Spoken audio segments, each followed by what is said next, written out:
Okay, lean back. Good. All right. Back issue. Let's welcome Winston. Hi. Hello, everyone. My name is also Winston, Winston's son. I'm really glad today that Professor Shih gave me the opportunity to speak today in your AI high school event. And I'm currently a PhD student in University of Washington under in the Information and Processing Lab. And today, since you're all high schoolers and Jay didn't specify me on a specific topic that I should focus on, I'll just talk about the general things I wish I knew about GPA, freedom, and AI.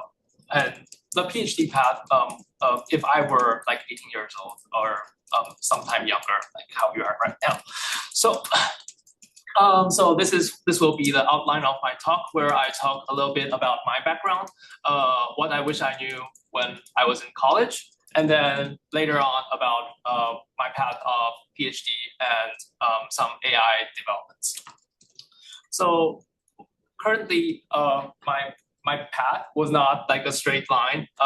When I was in college, I was initially studying mechanical engineering in Taiwan, and then I later on applied to like University of Washington for the electrical and computer engineering degree, and gladly they accepted me because at that time when I was in undergrad, I did some other than the majors I was supposed to complete in, I also took the course I was interested on, and then I later realized that I had some interest in like electrical and computer engineering as well as AI. And currently my AI research is related to image generation, like image computer vision and tracking, as well as remote sensing. And some of my industry experience and teaching experience includes an internship at T-Mobile, as well as youth teaching assistant. So from start, I want to talk about what does free mean in college. So usually when I was a high schooler, I was taught that, oh, when I'm in college, I'll become free. So I was like really anticipating that, saying like, okay, so I can do whatever I want. I can sleep up until 12 at noon, and then I can at midnight I can don't sleep and then go to like a bar or something like that. However, when I was actually in college, I realized things were very different for me, because rather than like just nobody checks my homework, and I thought that I could just choose my classes and friends however I want. However, when I actually face these things, I realized that, oh, that also means that if I didn't sleep today, tomorrow I'll be penalized by not sleeping. And if I have homework and like another test that I have to attend to at the same time, I have to take priorities. And these are some of the things that you have to make choice rather than just ask people asking you what to do. You have to determine what you have to do. And the next topic I also want to talk about is how GPA matters, because a lot of people thought that once they go into college, GPA does not matter anymore because they can just, okay, do whatever they want. However, I realized that, oh, GPA, it's both important and unimportant at the same time. Let's say one day you graduate, and then perhaps Professor Shih would ask me like, oh, Winston, what did you do for your college? And then if you don't have any kind of side project, anything that you did specifically for your college, or and then when people ask you, then GPA will be the only thing that you will be able to show. So like what your guys are doing right now, where you're having like AI projects and then doing these presentations, this was something I never experienced when I was in high school. And I believe it will show up really like nice on your resume, additional to your GPA. But if you have nothing else to show, this is something that everyone has, and like the first impression of other people when other people thinks of you. So this is also why it's important.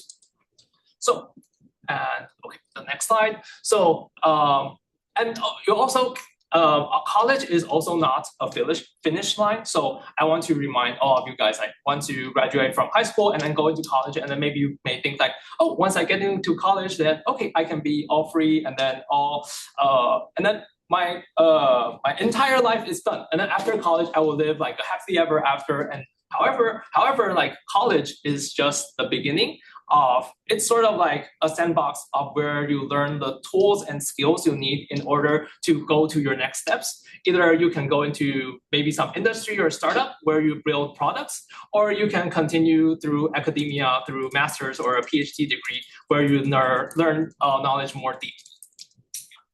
So, okay, so enough of like the college talk. And then now I will talk a little bit about what I think about AI and what I have been working on. So in traditional AI, usually it will be something like, can I show my, okay, I cannot show my cursor properly. But in traditional AI, there will be, for example, linear regression, classification, signal processing, and all these different methods of having trained on a specific data set, and then you would have some kind of prediction through multi-layer perception or some kind of neural network.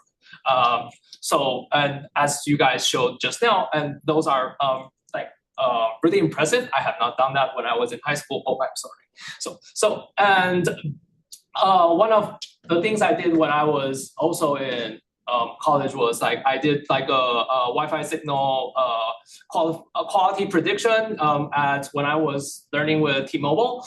And however, nowadays there is also a different aspect of AI where there is generative AI, where you can use ChatGPT, for example, and then for you to answer questions, multi-model AI, where you can not only ask ChatGPT questions, but you can upload images onto ChatGPT, and then it will look at the image for you, and agents, where it can make decisions for you, and then write your code for you, and all that.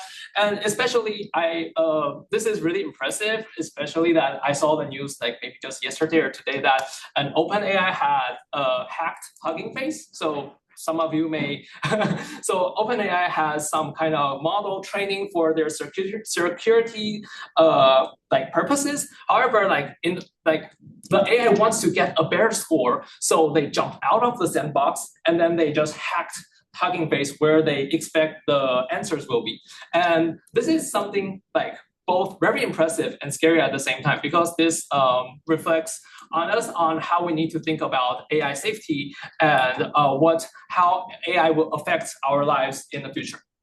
So let's see. So one of the important things I want to remind everyone about is to control AI, and especially, for example, how I used to use in my learning. So it used to be that, okay, all I care is like getting that 100 points or like getting that 4.0 GPA inside my diploma or getting it on my transcript. And then, however, score hacking is not a very ethical way of using AI, especially one day there will be so let's say, okay, so remember, my name is Winston. I'm sorry. So let's say someone asked me, Winston, so you got a 4.0 GPA on machine learning. So what did you learn? And then you cannot say that, okay, so I asked ChatGPT and they gave me all these answers. And so you cannot answer that, you fail on the interview. So rather than score hacking, you need to learn to ask AI the ideas and the concepts that you learn inside the class. It will be like a 24-hour coach you have that is standing by for you, and then so it has the potential to enhance your learning abilities, rather than you just hey, this is my question, can you tell me the answer? Of course you may get good scores from that, but it will penalize you on the long term. So I would say you would want to learn from the AI and not to be taken over by it. So eventually, if you get a 4.0 score using only ChatGPT, and then maybe one day, then when you are asked to prove your score, ChatGPT will not be there to prove it for you. So this is something I want to remind everyone about, and also reminding myself about. So what AI research looks like in real life. So here I want to show maybe two of my works of what I currently worked on. So one is regarding the video on the bottom, where I do thermal image tracking. I think it's quite similar to some of what you guys are doing, where, for example, you were like tracking the hand, or there is also another work where I was working on having a benchmark for image generation. So initially, when Gemini came out, there was not a very good way to show how good of a quality the pictures generated by these image generators are. So there was a paper I worked on that wanted to show or benchmark the quality of the image that were generated, and it turned out to be accepted by ICR. And for the thermal image tracking, this is not only published in CVPR, which is like a conference in computer vision, but it is also like a contest that we won for the challenge. So if you have like really good results, it not only gives you like a award, it can also gain you some fame for publishing publicly. So what can you gain from a PhD? So I'm currently doing a PhD. So and so I may want to share some of my own perspective. So you can gain a very deep expertise in one field, of course, and then research independence. So when you're choosing and defending a direction, so there are, let's say, I think one of the most important problems in PhD is finding a good problem. So there are like a lot of problems in the world. For example, like you can be asking like, okay, what is love? Like, okay, that is of course an important problem, but however, like the scope is gigantic, and then you cannot like prove or solve something like that. Just so there is a limitation of how you can solve a problem based on what you already know. That's why you want to narrow the scope of the problem such that this is something that other people think is important, but also something you can solve at the same time. And then this is what I believe a necessary key point of being like a researcher or a PhD. And there are also other things where writing and communicating under pressure, and when my experiments fail, and then I will be pounced by my advisor, and then I need to learn to defend myself, saying like, okay, I didn't just fail, I failed because of these particular reasons, and then what I can do to recover from my failure, which is also what Professor Shih-Chieh was taught all you guys when you were doing the presentation, which I didn't have that kind of experiment when I was in high school, so I really envy you guys. Yes. So, however, there are also something you cannot, not definitely, but there you cannot guarantee will gain from a PhD.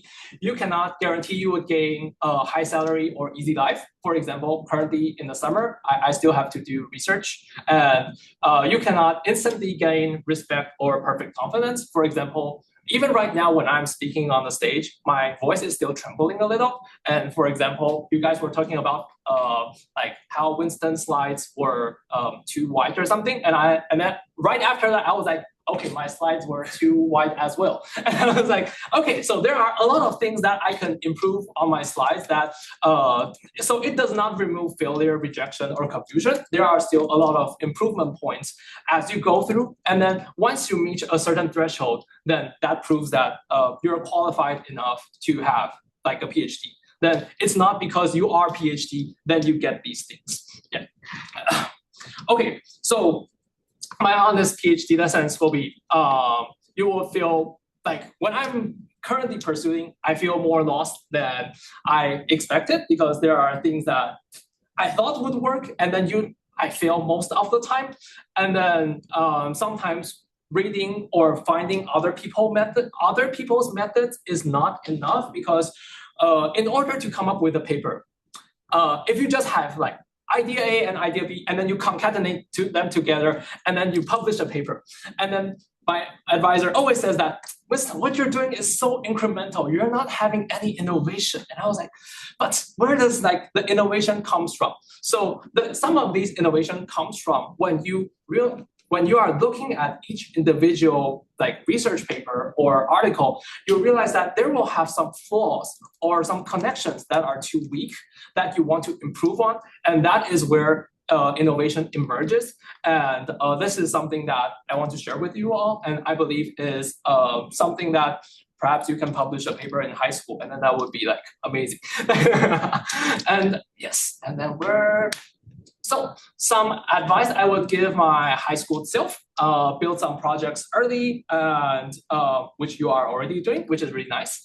Protecting your GPA, but not that it become your whole identity. So still, like GPA is important. Otherwise, like when you apply to grad school or when you apply to other places, they would see like, it would be hard if you have only like a 2.0 GPA and then you want to apply, for example, to Harvard or MIT. So, however, you do not want to that your life become only GPA oriented, and also use the AI ethically and practice math and having a good mentor and friends. For example, like Dr. Shih. Yes, and so final message. What if I don't know? So you guys are currently working on this AI program. However, what if you later decide, maybe I want to become a doctor, maybe a nurse, or maybe something else?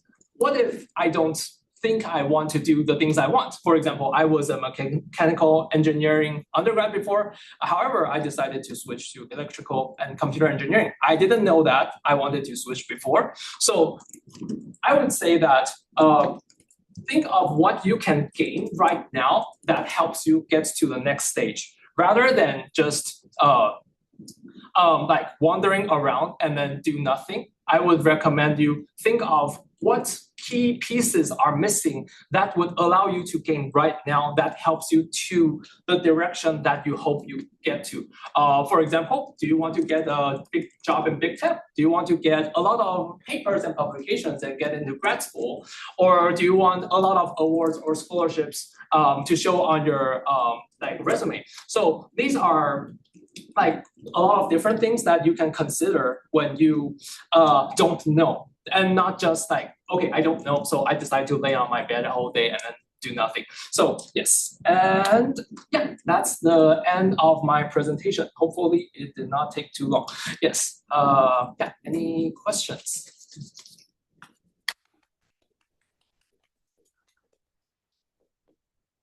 Thank you, Winston. Yeah. Okay, thank you, Professor Shih, for giving me this chance to talk in front of everyone. Yes.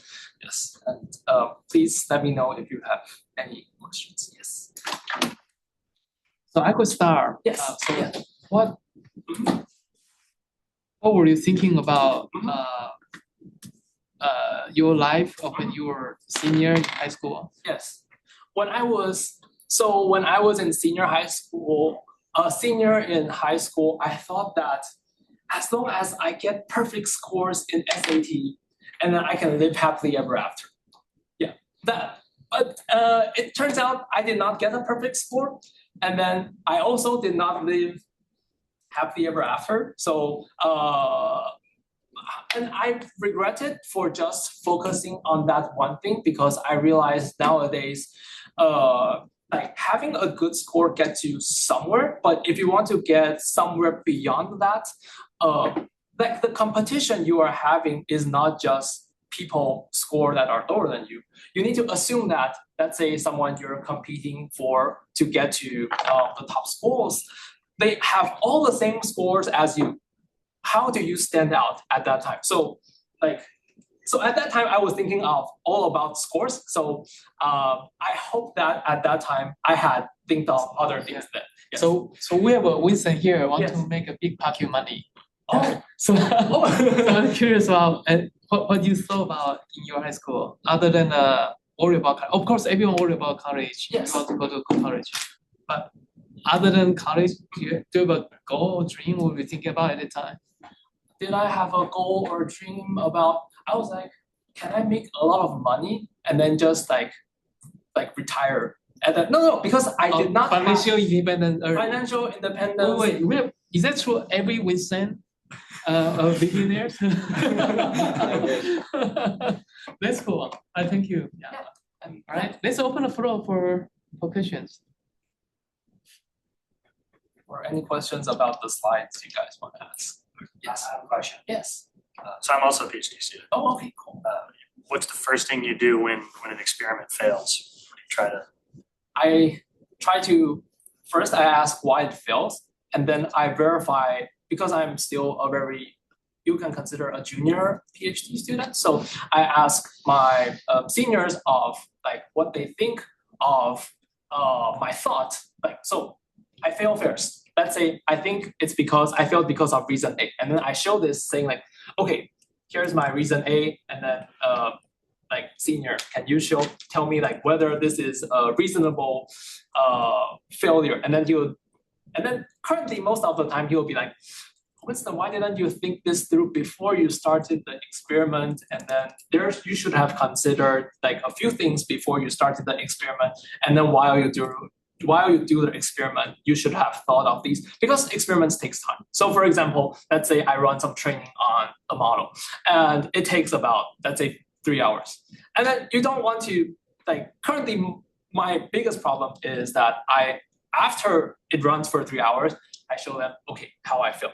But usually I spend very little time on focusing on what happens, what is the setup before I started the experiment, and then while the experiment, is there a way to observe how I was training my model, that kind of way. So I would say currently I'm still asking both ChatGPT and some of my seniors of how I can improve or avoid my failures in the future. But currently I'm still trying to do that, yes.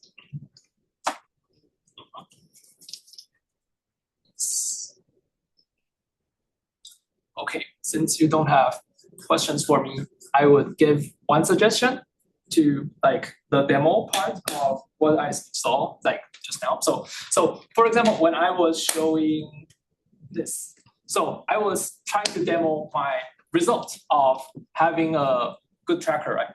A lot of the times, at least for me, when I try to demo something on live, I usually fail. So I tend to take videos instead of demoing like on the fly. This is maybe like a small tip I would give you guys when you are doing your presentation, and I hope that helps. And or do you guys have any other questions for me that you want to ask?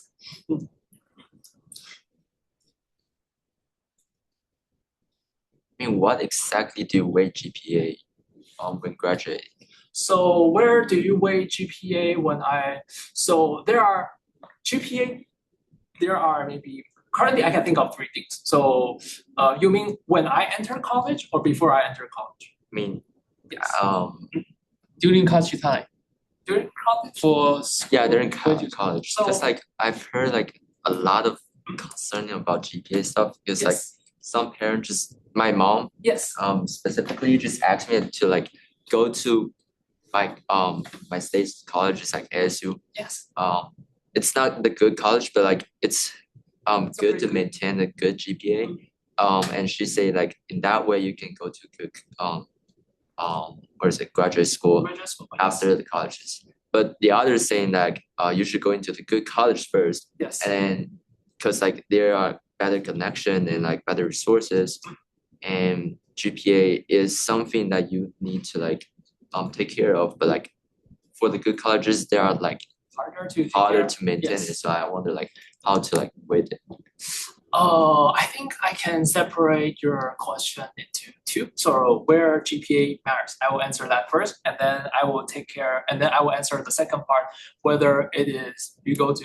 Of course, I don't know whether you decided already or not, but whether you want to go to a very good college and having less GPA, or maybe a very maybe less astounding college but with a better GPA. So first, how GPA matters is that, for example, when I was in college, let's say I wanted to, the most straightforward thing is when you apply to grad school, they look at 3 things probably. So GPA, and then whether you have publications, like even like if you have like as an undergrad, even if you have one, it will be very impressive. But if you are applying to PhD, then maybe that will be a different story where you have to have more in order to qualify better. And then there's also like extracurricular activities, whether you have awards or you are on a magazine or you are maybe an NBA player, and then you I'm serious, because there are some cases where, for example, Harvard, they don't take people who have only perfect scores. They want something that can broadcast their university. So let's say if I haven't died and I'm LeBron James, and then and then I want to go into Harvard, they would gladly take me because I can increase their influence of their school. So it's not just and then the other but that's like a side note. But that's first thing of GPA, where it is one of the maybe 3 qualities that you need to do in order to get into college. And then the second thing about GPA is when you are inside the college, and let's say you want to apply an internship, sometimes they look at GPAs. I wouldn't say you have to have perfect GPA, but you need to have like at least, I would say 3.5 to be for you to show yourself as a competitive candidate. Like you don't have to of course, if you want to get into very, very top schools, maybe you have to have 4.0 for everything or whatever. But let's say if you want to apply to internship, or if you want to, for example, apply to a lab, and then some particular competitive labs, they would say like, oh, what is your GPA? And then you would be like, okay, I got maybe not for your overall GPA, but did you get 4.0 GPA for the classes that I care about? For example, let's say you want to go something relative to computer vision. So did your introduction to computer vision get a 3.9? And did your machine learning get like a 3.9? Some people look at these when you apply to labs. And then that's for the first part. And then for the second part, I think when you get into more famous universities, you would have more connections. And of course, you would have, I would say, just get into the best university you can get into, because I think that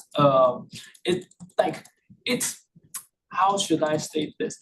Because you cannot tell how hard it is to maintain the GPA. This is something you cannot tell. You can imagine that maybe getting into a small university, it will be easier to maintain the GPA. But you don't know until you actually get into it, right?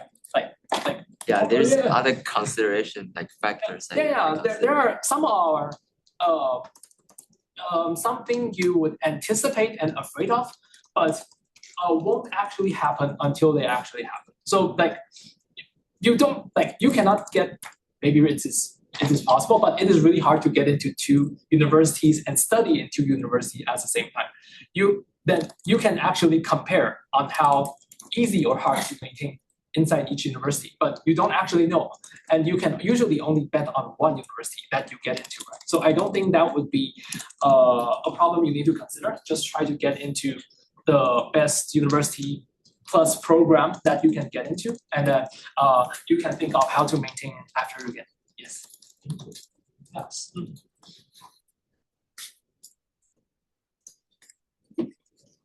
All right, are there other questions? Hopefully, I didn't take too much time from Professor Shi's but thank you again, Professor Shih, for giving me. Do you know any Yes. internship opportunity for high school in your lab? High school. Because your lab is doing many amazing things on computer vision now. Yes. High school, I don't know as much because it's usually undergrads that come to our labs for internships. Yeah. But I think it doesn't hurt to ask. For example, I heard people, maybe not in our lab, but in other labs where when they were in high school, they get in and then have some kind of internship program. And when they were applying to college, then the advisor writes them like a recommendation letter, and then they were pulled out of the pool, even though maybe their GPA is not as astounding.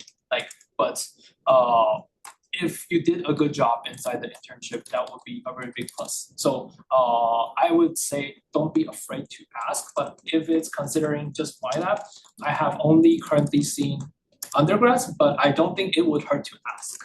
Yes. Okay, thank you. Yeah. All right, let's thank Winston again. Okay, all right. So it's lunch time, then we will start the symposium at 2:30 p.m. And we have already heard of several Wait, what's suggestions. before that? Like from 1:30 to 2:30. Work on your slide.